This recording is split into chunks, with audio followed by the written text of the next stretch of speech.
us on Twitter and Instagram at Car Radio and like our Facebook page, Car Radio Worldwide. And check out our website, www.carradio.co.za. www.carradio.co.za.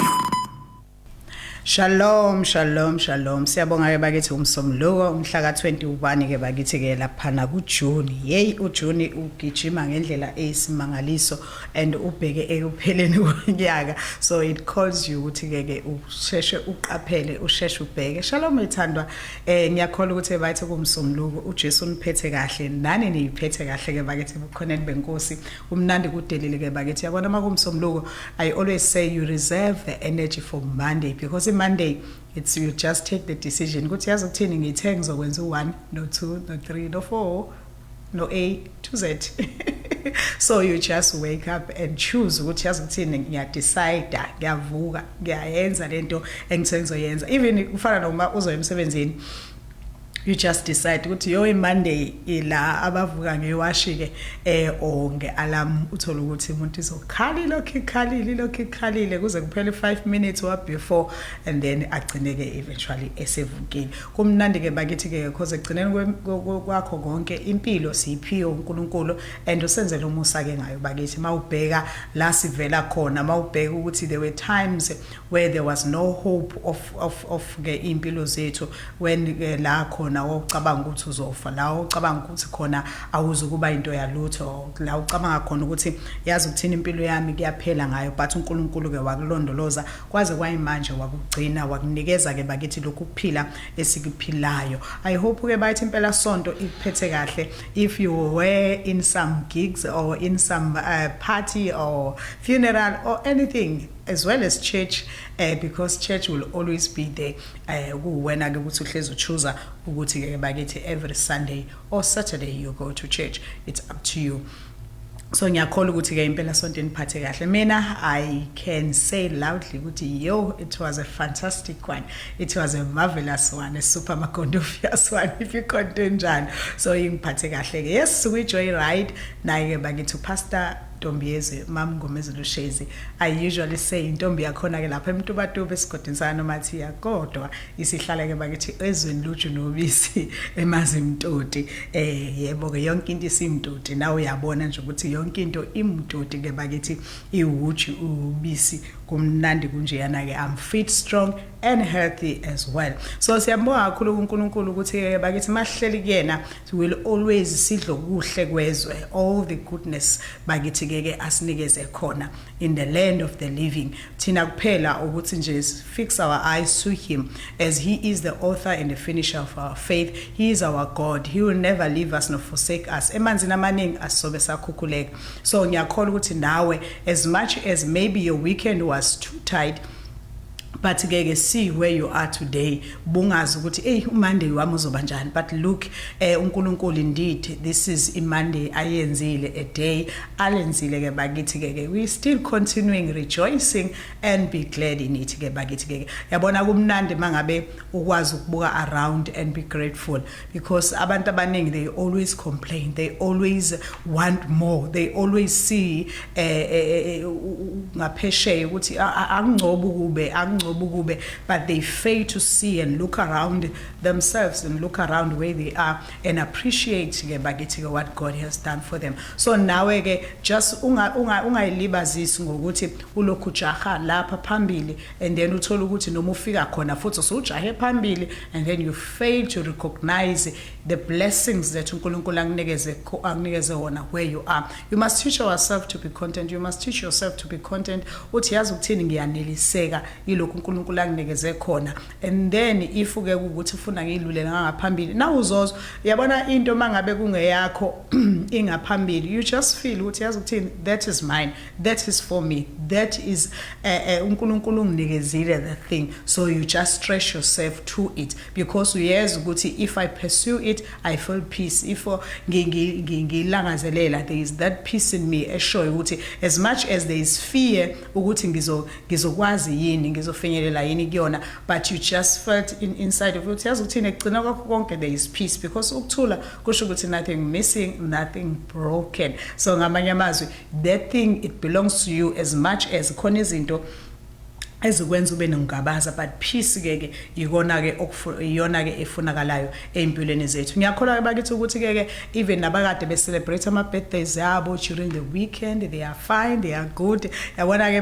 umuntu mangabe kuyikade kuyi birthday yakhe, it takes about 15 days lokhu ubona ismile, yabo, and abanye the whole month it just give them that ubuso obuchachambili, because khona lento eyenzakala uma ukuthi kade uzalwa, angazi ukuthi kwenzeka kanjani ukuthi umuntu athi kade ezalwa ahlina, angijwayele kodwa kuba sezweni labantu abanjalo nokuhlangana nabantu abanjalo, but bonke abantu engihleze ngihlangana nabo kade ezalwa nje, uyabo ufisa ukutshela wonke umuntu ukuthi it's my birthday month, or it was my birthday over the weekend, or so forth and so forth. So ngamanye amazwi nje ukuzalwa nje uletha leyo ntokozo. So if it's your birthday today, we sharisha no kwete matashe, we know ke bakithi ke the politician man there yalaphana ke Eastern Cape bakithi ke khona la South Africa. So you are sharing with him, and ke just know ukuthi you've got that leadership position in you.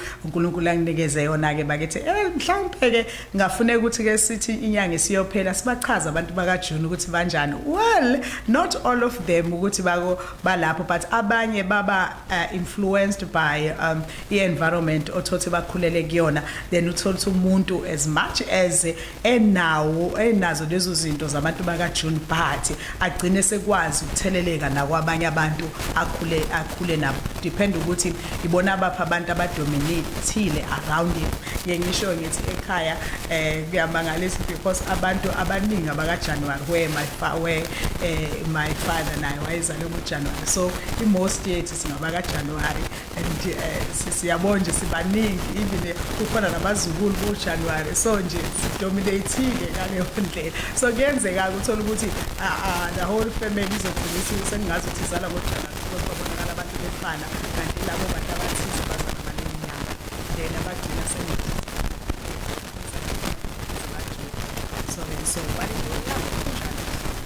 so enjoy it bakithi your birthday. Yes, Thabisile lapha naye bakithi la mama ukhuthetha. Yes, emonhle. Yeah, it was wonderful. Yabona ke ukusurprise umuntu ongacabanga ukuthi engasurpriseka. It was fantastic. And then she was turning 50. Yes, on the 19th. Yabona sayenza birthday yakhe on the same day azala ngalo bakithi 19 June. Sinje mama kuku just enjoy bakithi ke that milestone bakithi ukuba na 50, and we say we love you and we'll always do ke bakithi ke usanda wenza umsebenzi omuhle ngendlela emangalisayo. Kusithokozisile sonke, even friends and family ukubona ujabulile on Saturday, and ke siyabonga even nobukhona buka mama wethu umama Dokotela ke bakithi uthi Msomi that was with us lapha naye bathi sim surprise, yeah surprise. Yabona kumnandi ke mangabe into ingingawe ingomunye umuntu sisinje surprise. Yabona ke ukusurprise umuntu ke bayithi into emnandi. So I just send that emoji to you if it's your birthday today.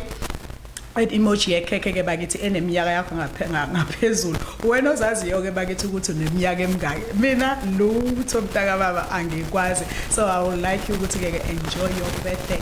uJesu agcine send that emoji yekheke eneminyaka ngaphezulu, then as well as champagne bakithi ke 0% alcohol. Kuthiwa asingadakwa lelo wine, uyazi ke wena, angithi yazi umfundi weBhayibheli. So ke bakithi ke just fix your eyes to the Lord, and then he will fill you and make you kube mnandi ke, kube injabulo kanjalo ke. So as well as a class, I just give you those emojis so that you will enjoy your birthday. Kumnandi ke bakithi ke ukuhlala noJesu nje nokuba nomoya ongcwele nokulalela iphimbo lakhe, because isikhathi esiphila kusona sifike la manje la sithi joyride khona we Monday, where we just look around us, we just look within us ukuthi what is happening when it's Monday, we joyride suke sibuka lokho ukuthi what is happening in us, around us, because at the end of the day we need ukuthi sibe accountable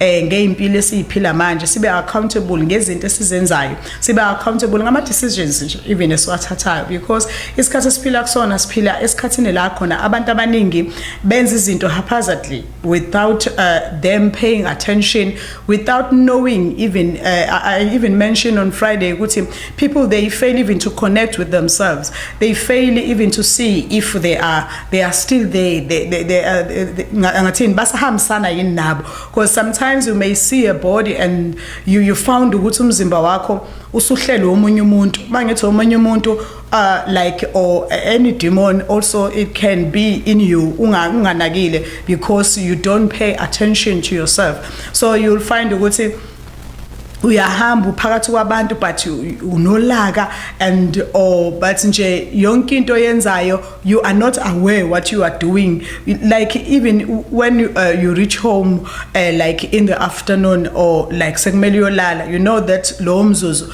la khona sekumele ulala, it's like what was this day, kwenzakaleni kulolu suku, and yini into engayipointer or just one thing ukuthi nje ibe fruitful or ngibe fruitful kuyona or yabo kune profit kuyona, and then you find ukuthi it's like ingqondo ayiregister lutho. That means you must pay attention to yourself ukuthi is either you need to find yourself or give yourself a time out and then connect with yourself. You must connect with yourself. I have learned this thing ukuthi even when it comes to prayer, uthola ukuthi umuntu akasazizwa even noma ekhuleka seku right nje nokuthi amemeze ashoute or akhulume ngelimi waya kwayena lento ayikhuluma noma ilimi zakhe akasazizwa akasezwa noma akasakwazi nokuinterpret, because I believe ukuthi whenever umoya ngcwele intercede for you,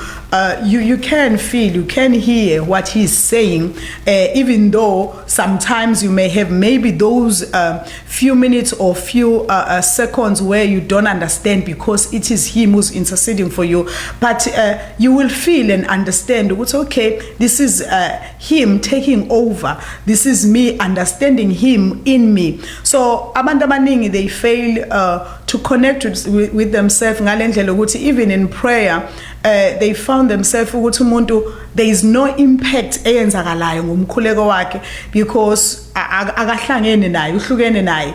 I even mentioned on Friday ukuthi kwesinye isikhathi you find yourself ukuthi is like ngathi ukhona umuntu okuphethe yabo ohamba nawe but wena awukho awunayo control yokuthi no, I don't want to do that, no, I don't want to be involved in there, I don't want to be in that place, no, yabo it's like every time you find yourself khona umuntu okudonsayo or khona umuntu okinfluence out to do things and unaware you are just doing those things ungahlalanga nawe, do I want that thing, do I need that thing in my life, is that thing in my journey, because kwesinye isikhathi you will find ukuthi wenza into kanti it's not the part of your life. There was a time I believe empilweni yami where I would just sit down with myself and say no, there's something not right. As much as I do this thing, but I feel ukuthi no, angikho mina kulento, and then I have to ukuthi kancane ngimonyuke kuleyo nto, because ekugcineni kosuku I don't want to hurt people, I don't want ukuthi ngigcine nginama enemies unnecessary, but ngikwazi kodwa ukuthola wisdom in it ukuthi okay, as much as ngizizwa ukuthi okay, this is not my lane, this is not in my journey, and then ngibuye kancane. So those are the things ezenzakalayo these days, where you will find umuntu elaphana but mangabe umbuka yena eseyedwa noma nezinto ayikhulumayo nayishoyo azenzi sense noma kuyena qobo lakhe azikulethe ukuthula. Khona into engeke ngayibona ukuthi okay, insuku zamanje noma isikhathi esiphila kusona isikhathi la khona indeed ulwazi luningi ngalendlela, and kubukeka ngazuthi kulula like ungenzi iphutha noma ungaholele kophatha or ukuyengele kophatha ngisho kanjalo, because it's like mawubheka ngala people there is a warning and a knowledge of that thing ukuthi no, you will get banned. And then uthola ukuthi but umuntu noma kunjalo eseyibonile isign esezwile ama sign even emzimbeni wakhe, because imzimba yethu iyakhuluma nathi, imzimba yethu it does talk to us, it does.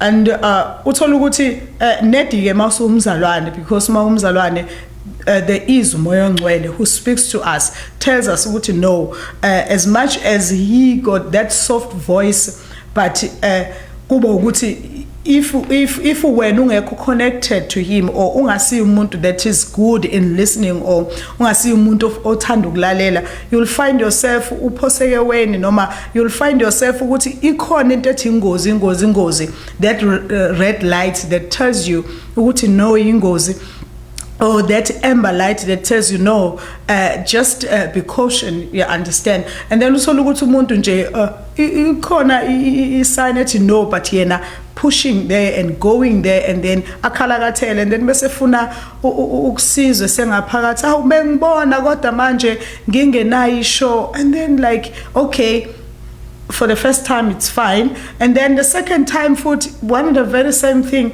and then you ask yourself kanti lolu lwazi olungaka. Yes, God has said abantu bamba bhutshisa okuswela ulwazi, and ngithanda maqhubeka lethi ngoba ulahlile ulwazi nami yabo ngizokulahla, ngizoze ngilahle even nabantwana bakho. So ngamanye amazwi it shows ukuthi kwesinye isikhathi senza into ulwazi lukhona, but singafuni ukuthi khona lento uJesu ayisho ethi abantu banamehlo kodwa babona, baneyindlebe kodwa bezwa. So ngamanye amazwi isikhathi siphila kusona, you'll find people uthi ibo lo muntu uhlakaniphile nje, maybe umrate ngento ethize asakayenza waphumelela kuyona, or umrate maybe ngemfundo yakhe, and then uthi no lo muntu nje ngoba kufanele ngabe uyayazi into enje, but you find ukuthi no, ulwazi lichithekile impela. But when it comes to that area of life, or that sphere of life yakhe, ublank noma khona into emvimbile just ukuthi understand ukuthi kwenzakalani, noma akwazi ukubona ukuthi mangabe engaxhumene naye uzodlula la ekhona. So isikhathi esiphila kusona sinjalo, which it raises ama questions amaningi. Kade ngibuka abantu abasha as we are in the youth month, and many of us in our churches this like yesterday we were celebrating youth as well as a Father's Day, and we are ukuthi okay, as much as we celebrate when you think of things like to motivate them, to preach on them, or just like nje even izinto ongazenza nabo daily or weekly, like you know ukuthi mangabe if ngifuna ukusiza labantu I need God, because iyouth yanamhlanje indlela okwenzeka ngayo it's like ngazi ukuthi ngeke izizwe yabo like ngeke baze bazi, it's like khona lento efiki ivele when you are a leader or a pastor, kuba ngazi ukuthi like it's there's no hope yabo. And then I realize ukuthi whenever ufuna ukusiza umuntu kodwa ubuka ngamehlo akho ngeke ukwazi ukumsiza. Mangisho amehlo akho I mean about ukuhlakanipha kwakho kwenyama, noma ukuhlakanipha kwakho kokuthi no ngiyazi ukuthi mangabe ngiapply 1 or 2 or 3, hey mina ngeke ngabona ngiapply everything that I know, everything that we experience yami nengi experience ile ngathini ngabuka ukuthi hayibo akukho nokugodo okusizayo, and then ngadecide ngathi yazi ukuthini ngenkosini. Mangithi ngenkosini amanye amazwi I will pray for every young person or youth that that engi involve empilweni zabo or engiconnectene nabo in my family, in the church, in the community engikuyona, as well as our continent at large, or our country at large. So ngabuka ukuthi okay la akudingeko kwethu ukuqonda, akudingeko kwethu understanding yethu, akudingeki ukuthi siba right off. Ngibuka indlela okuphuzwa ngayo ngathi okay That means if we don't push ourselves or we don't devote ourselves much to God, that means sizoba ne youth kusasa namaskaza maningi, and we'll find it nathi sesihluleka ukubasiza. But if si connect uNkulunkulu every time sithola direction from God, khona into engayihleka where I spent, I think, about 3 days praying for the direction from God. It's okay. What is it to the youth of this era, or to the youth of these days, or to the youth that has faced Corona? As much as us, adults, we have faced it. But you see, it's okay. But then them, and then okay, praying for them for these 3 days, and then I found Suoane speaking about the answer that I got from God. It's okay, this is the very help that we can give them. Pray for them, and then just give them love, as much as it doesn't matter what they have done, which it's so difficult. Yabona umuntu mangabe ezinto wrong, it's very difficult ukuthi yonke into uact as if everything is normal. Mina ngize decide ngathi okay, just to help myself, because ubumuntu beya triggerisheka right there, buvela ukuthi yabo khona lento ukuthi umuntu menza into wrong, like usumdinele, like usuthi nje why bungaboni yini, yabo ingqondo ayikho yini ingqondo. And then ngathi decide okay, as much as ngizohlala naye phansi ngimtshela okay, u1 no 2 no 3 awungithokozisi, and ngiyakubona ukuthi awuboni ukuthi uyophoseke weni, but kodwa bese ngiyamtshela ukuthi okay, this is what I decide to do, and ekugcineni futhi ngizokuthanda, as much as it won't be easy. I voiced that out ukuthi yazi ukuthi ekugcineni kosuku nami ngumzali, nami ngumuntu, kuzoba khona lento, not ukuthi ngumuntu like ukuthi angisakhola, sengisho ukuthi khona lento etriggerisha ehlezi vela efuna ukujudge, you understand, efuna ukuthi no mara why kodwa ke why, and then ngimtshela ukuthi okay, this is my decision. I didn't like what you have done. I didn't like, maybe kwesinye isikhathi uthola ukuthi umuntu into ayenze kubazali bakhe, into ayenze like maybe a church, maybe esikoleni, and then ngimtshela okay, wrong kanje, and then but this is what I decide to do. But above all, uNkulunkulu ke yena ke, this is his decision, or this is his word, uthe what ezweni lakhe. And then it makes ukuthi once ngaquote uNkulunkulu kuba khona lento ethi Nkosi ngithembe wena, Nkosi ngincika kuwena, because isikhathi ngempela esiphila kusona sinjalo, sidinga ukuthi sincike uNkulunkulu, sidinga ukuthi sifune kuyena njalo ama solutions, sifune kuyena njalo indlela yokuphila nendlela wenza izinto ngendlela right. Because if usizofuna ukwenza ngendlela yethu, ade ngibuka ngithi mina kwesinye isikhathi uyitshela ukuthi into ethize sengiyimasterishile, and then usathana afuna ukuprove wrong, athi yazi ukuthini,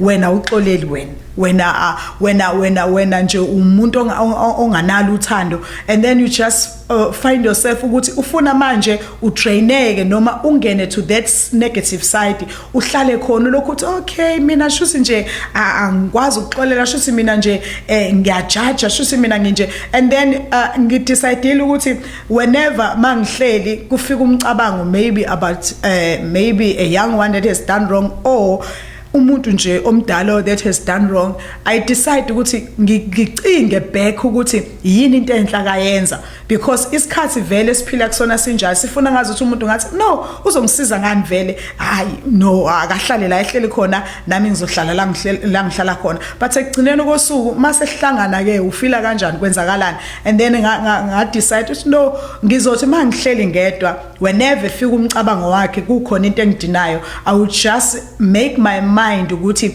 iziyofinyelela kulento enhle asakayenza noma ake abayiyona, or engifisa ukuthi abeyiyona. Yabona ke, that's a difficult one when you look ukuthi mina ngimfiselani, because kuyiqiniso ukuthi mangabe uphetha abantu noma uhola abantu, khona isikhathi la kumele ubakhulekele khona about noma ubakhulekele for la ofuna baye khona, noma lokhu uNkulunkulu athe bazoba yikhona noma athi yena bayikhona. So you'll find ukuthi kuba difficult ngalendlela ukuthi usathana athi nje hayi ngeke umvuzo wesono ukufa yabo zonke lezo zinto zibuye zinjengoba zinjalo but kungisizile ukuthi egcineni kosuku whatsoever things that are true ngibe ukuthi okay lento ingamanga lento engiyishoyo ngalomzalwane no ayisiyamanga lento ingamanga yini engiyishoyo ngalo umuntu omusha no ayisiwamanga so ngamanye amazwi bese ngibambelela lapho uthi no kuyiqiniso lokho ngizozindla ngakho ngizokukhuluma until even me ngize ngikhole because ukukhola kuza ngani kuza ngokuzwa ini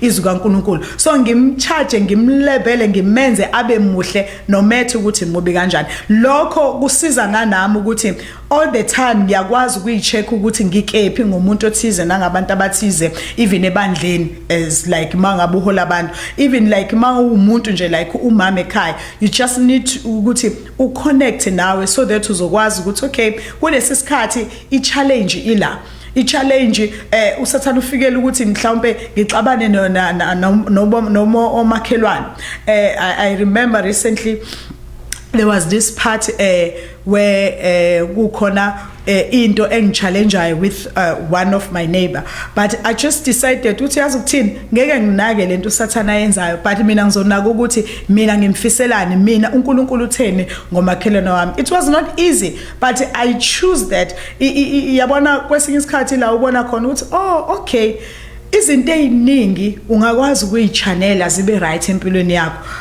although kuyasho phela egcineni ukuthi you need help there and there because akusho ukuthi mangabe usumholi noma umaster noma kunezinto ezimasterishayo empilweni sokuthi awudinga usizo yabo which it helps nokukhulekelana ezabazalwane it helps nokuthi sibustane sikube khona makuthiwa kune home cell you go there kune bible study you go there because ila khona uthola khona ukucharge kakhona uthi noma usubuya kade ngingathandazeki noma usubuya ekhaya noma kade ngingathandeki kade ngaxoleleki ngathetheleleki but uma usubuya ekhaya you find ukuthi okay ngamanye amazwi sekukhona izinto ezimbili la kumina sekukhona iqiniso sekukhona namanga sekukhona uthando sekukhona nenzondo and then ukwazi ukuyichanela uzube wena wonke ubuyele othandweni noma ubuyele kulento epositive nezo impact impilo yakho ngendlela epositive so that's the life of today that's a life okumele ukuthi si adopt empilweni zethu yazi ukuthini mangiconnecte nami because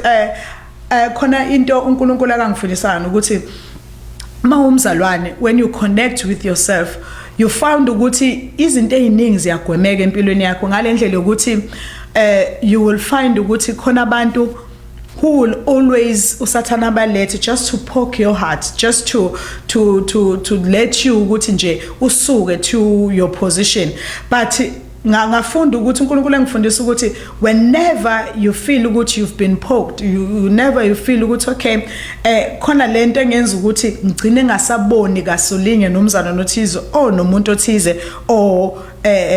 nomntwana othize but kuba ukuthi I force myself ukuba around yena noma isimo sithi don't be around yena and then lokho kungisebenzela then kuba ukuthi egcineni kosuku whatever action yenithothi mhlawumbe naye kunaleyo ngathini lokho kungabaza ukusondela but ngimthethe yazi ukuthini njengoba ubona kwenzeka kanje noma kade sinalento lebe singazwananga ngayo that means vele that's the aim yokaSathane that's the aim ukuthi sigcine kukhona lokho kuqhelelana and then ukuze ngene izinto eziningi lapha nendawo just fight now as I am fighting and then lokho uthola ukuthi sesiyahleka lokho ukuthi how to fight then and then uthola ukuthi sesiyaxoxa and then yabo usathana vele abone kahle ukuthi yazi ayikho indaba yami la yabona basebenqobile sekuphelile nedi ke ukuthi ke akakhathali akayekeli uhleze njalo enamaqhinga uhleze njalo eformisha new strategies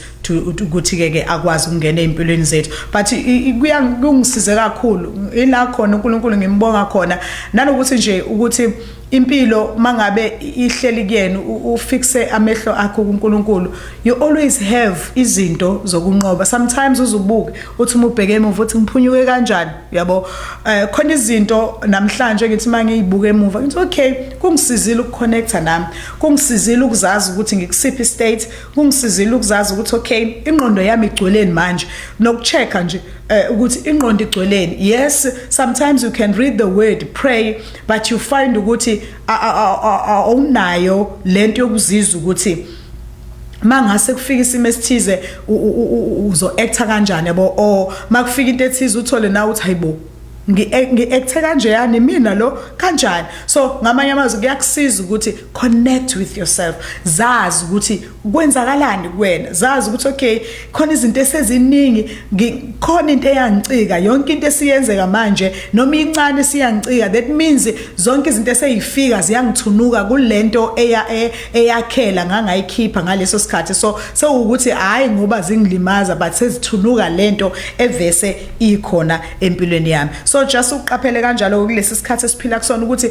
yes, ulwazi lichithekile, izinto ezishoyo ukuthi this is a wrong path, this is a wrong journey, this is a wrong decision that you can take, or zikutshele nje kodwa you find yourself udlula uthi I know mangithi udlula ngamanye amazwi uweqa leyo nto uthi I know pho kuzokwenzakalani, pho kuzoba nani. And then masu face ubhlungu balapho noma umvuzo walapho kuba ngazi ukuthi why beningangitsheli, why ngingenile kodwa ngibe ngiyade ngizwa leyo nto ukuthi ingifaka la. So just connect with yourself, just be with you. So these days you need that, it's very important. You need ukuthi wenze self introspection, because omunye uzothi yazi ngempela umkhuleko wami awusangisizi, sengivele ngizizwe ngibundaza nje mangithi ngiyathandaza. That means awusekho connected with you. Sekukhona like into ovela ukuthi nje mawukhuleka iyakukhohlisa ukuthi no usemkhulekweni kodwa wena ubungazi ukuthi utheni kwenzakalani, and then uthola ukuthi futhi nezinto ezingekho right ziyenzeka. Yindaba ngabibikho ukuthi kube khona into engiqaphelisayo, because umkhuleko uwodwa it deals with the past. It shows ukuthi how to take out izinto ezikuwena ezikwi past yakho, so that zingezuku ukukulimaza manje or zingezukuba nomthelelo omumbi kwikusasa lakho. So you can even see izinto ezenzeka manje nezenzeka kwimuva, nezenzeka kwimuva lakho nezizokwenzeka kwi-future yakho. So umkhuleko ukwazi ukusiza ukuthi lento ebingenzeka kusasa, if uconnecte nawe and then ukhuleka, you'll be able ukuthi ukwazi ukubona ukuthi nokuzwa ukuthi okay khona ingozi, and then ukwazi ukuavoida, ukwazi ukuthi nolwazi olutholile bese liyakusebenzela empilweni yakho osuku kuyona. Yebo bayithi umsomluko, yebo umhla ka21, yebo bakithi inyanga ihamba ngalendlela. That was for today, but kumele uqapheleke bakithi ukuthi ungabi empty noma ungabi umuntu that ungekho caution ukuthi kwenzakalani empilweni yakho. Imande ke bakithi ke khona abantu abake bebuza ukuthi makuyi Monday, what do you cook, what do you cook? Yabona ke abantu abaningi they didn't know ukuthi one day I would be just a person that is yabona othanda izidlo ngalendlela. Lately kade ngibuka ukuthi khona ezinye izinto othola ukuthi mukhula zize zivele kuwena ngesikhathi esithize, and then uyibuza ukuthi sonke lesikhathi why ngazange ngithandi into ethize, ngazange ngibe interested entweni ethize. La ubona khona oh the more ukhula the more kukhona izinto eziunpackekayo in your life or empilweni yakho, othola ukuthi usufikelele kwijourney yakho, usufinyelele kuzona ukuthi okay kube isikhathi sazo noma zidlala indima ethize empilweni yakho ngaleso sikhathi. Yes ke bakithi ke advice can just do ke bakithi ke just a simple meal, yabona stew, it can be just a chicken, or it can be just a lamb, then it can be then ke savory rice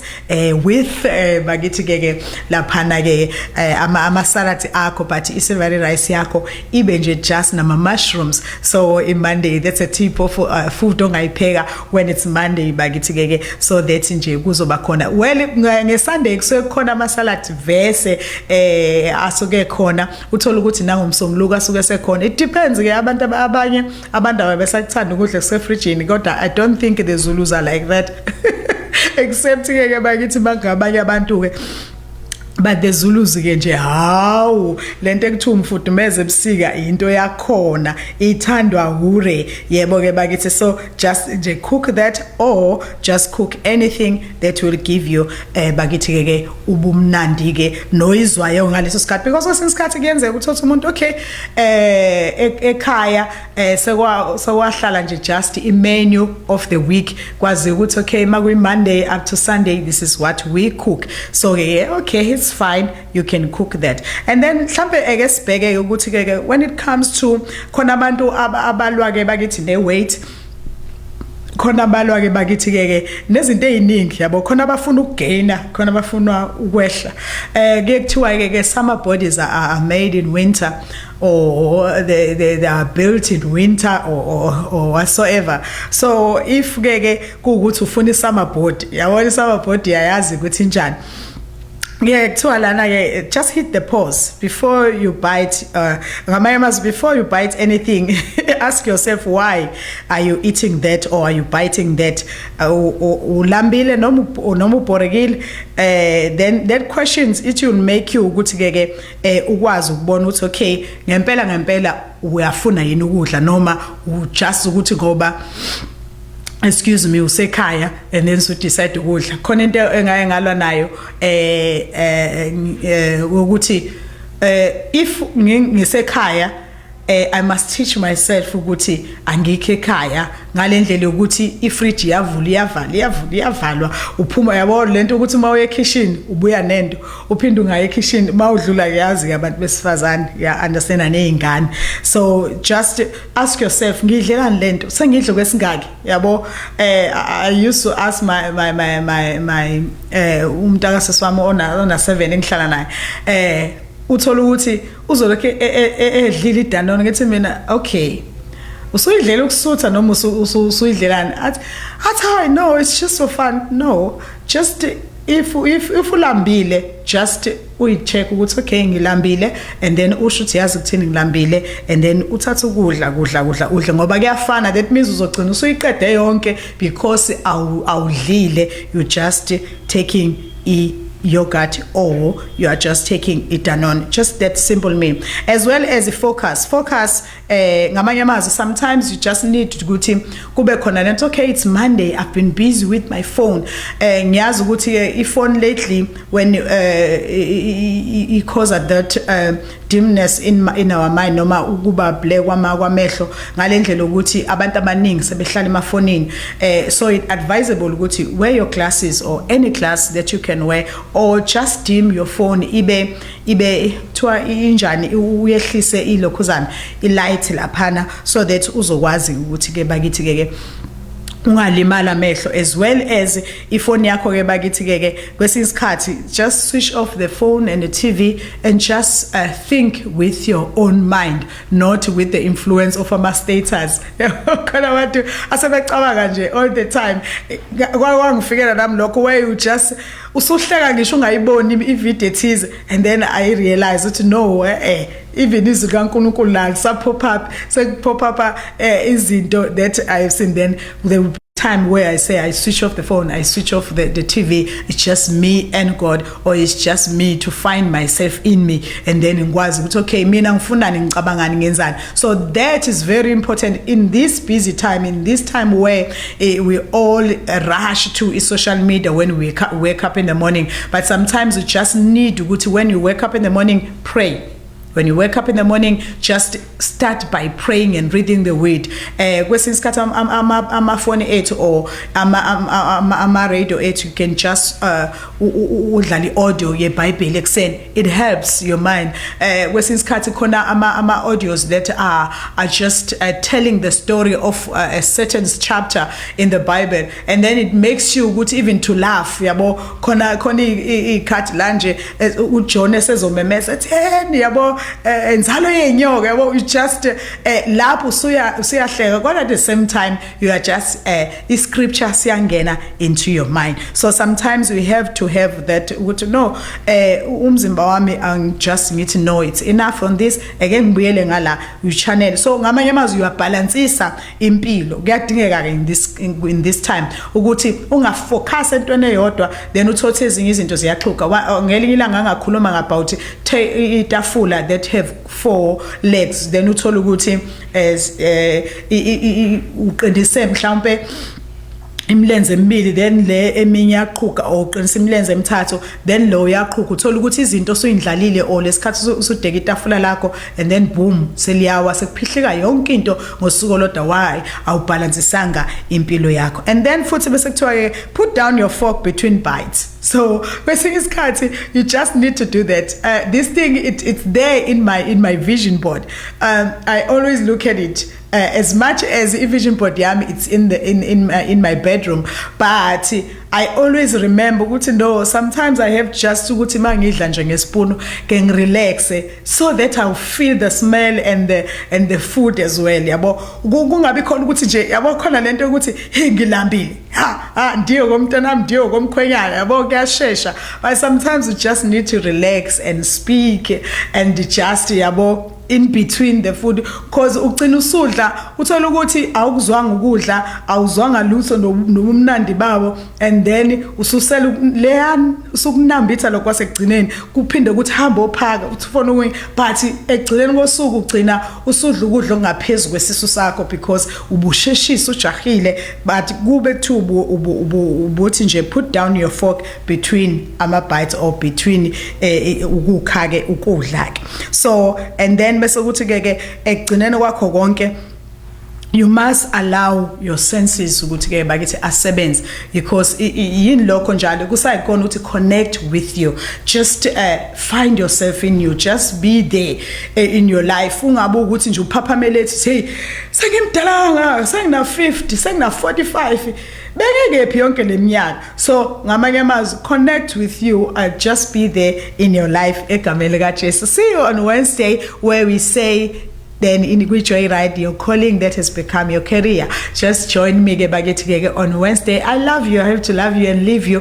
Yabona ke bakithi go zonke indawo la nilalele khona uJesu angcina nilondoloza uzime bakithi ke abe nani umdala weinsuku yena okhuluma kuvele kube khona, unguye ungikhona, uthethelele zonke izono zethu lapha, zonke izifo zethu uyasikhulula. Yebo usibiyele bakithi ugcoba ikhanda lethi ngamafutha, indebe yethu iyachichima, impela okuhle nomusa kuyasi landela, ungasuki kuye, hlala kuye njalo. Yena otheke bakithi noma umoya ombuso ukuvukela kodwa ungayishiya indawo yakho, hlala kuye, bheka kuyena, and then wena ke uzobona udle okuhle kwezwe ke bakithi. Lalela njalo ikhathi zonke, uhambe naye.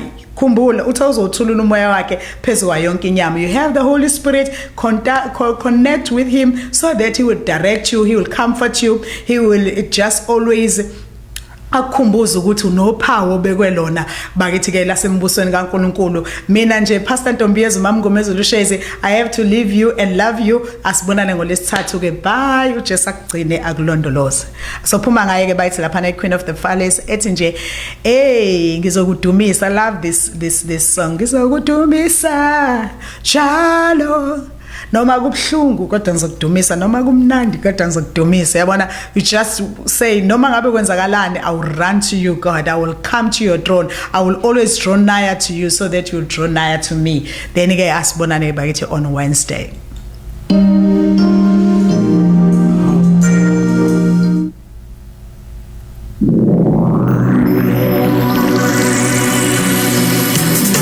Ulula on Car Radio.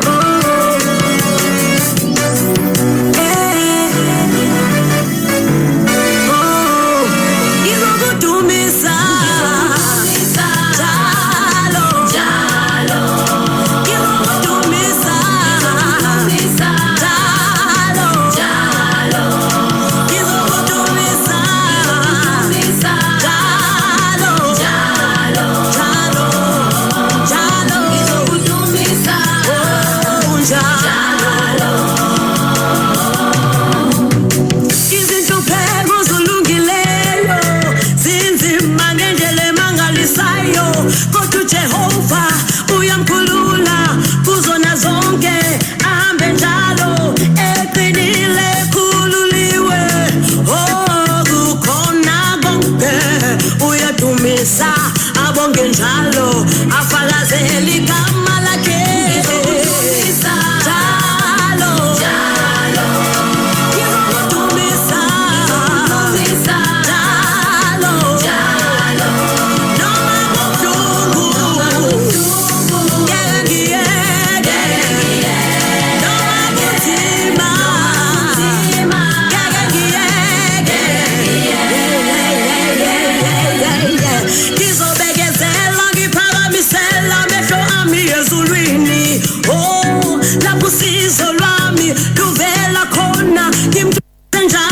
Jehova wami ngiphakamisa izandla ngibonga igama lakhe ngoba kufanele uthi yena uyahlala entumisweni yabantwana bakhe